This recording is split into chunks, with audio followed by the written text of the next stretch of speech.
నమస్కారం ఈటీవీ 360కి స్వాగతం. ముందుగా ప్రధానాంశాలు. ఉత్కంఠగా పులివెందుల ఒంటిమిట్ట జడ్పీటీసీ ఉప ఎన్నికలు. అవినాష్ను అరెస్ట్ చేసి కడపకు తరలించిన పోలీసులు. మద్యం కుంభకోణం సూత్రధారి జగనేనన్న సిట్. అజయ్ కల్లం సిఫార్సులతో అక్రమార్కుల నియామకాలని వెల్లడి.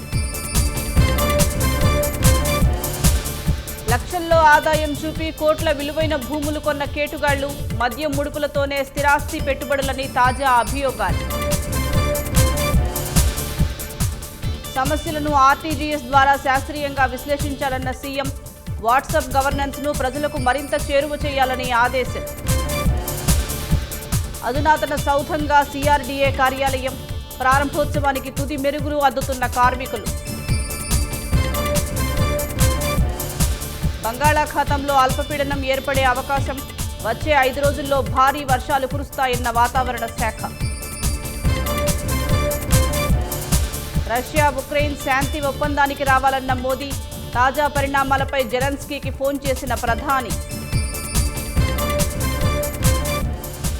సుంకాల నుంచి చైనాకు మళ్లీ ఉపశమనం కల్పించిన ట్రంప్. మరో 90 రోజులు వాయిదా వేస్తున్నట్లు ప్రకటన.